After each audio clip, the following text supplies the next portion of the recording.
का। सुबह कथा होती थी, शाम को दर्शन होते थे, खूब आनंद होता था। तो पुरी में मैं रोज जगन्नाथ जी के दर्शन करने जाता।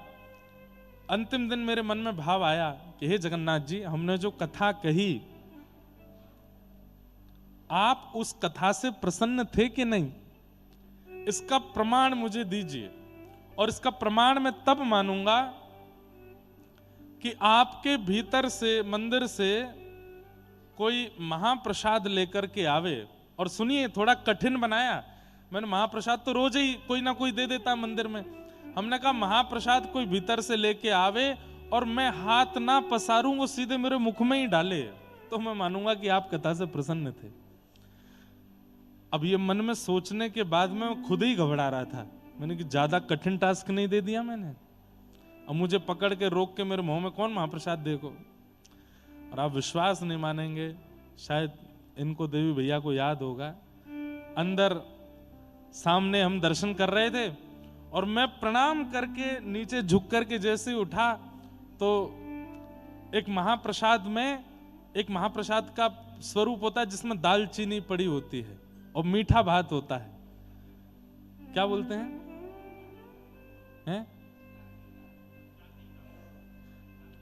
तारिता, कालिता, कानिका, वाह, कानिका। महाप्रभु जी का एक विशेष भात प्रसाद है, उसमें दालचीनी होती है थोड़ी सी और थोड़ा मीठा होता है। और एक बात बोलूं, बोलना नहीं चाहिए पर जब महाप्रसाद वहां पाते थे तो मैं वो वाला व्यंजन नहीं पाता था। मुझे खट्टा ही ज्यादा प्रिय लगता था, तो मीठा वाला मैं थोड़ा ही लेता था। तो महाप्रभु जी ने शायद मन में सोचियो, जो मोए पसंद है तू क्यों नहीं खावे वो। और बाहर मैं बस प्रणाम करके उठाऊं, इतने में एक पुजारी जी आए और आके सीधे मेरे मुंह के पास, अब मुंह पे तो हाथ डला नहीं तो नाक में पहले डाले 2-4 तो उन्होंने।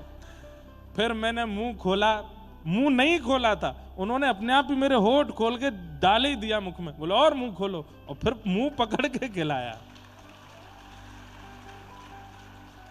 नेत्र ऐसे सजल हुए जगन्नाथ जी। और बिल्कुल मन में तीसरे भाव और था,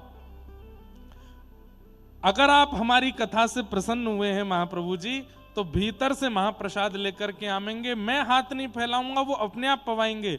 और दूसरी बात मन में रखी थी कि महाप्रसाद मुख में और नेत्रों के आगे जगन्नाथ जी होने चाहिए, तब मैं मानूं कि आप राजी हो, आप प्रसन्न हो। और निश्चित वो महाप्रभु जी के सामने ये लीला हुई। जय हो। तो ऐसी परिस्थिति अगर बने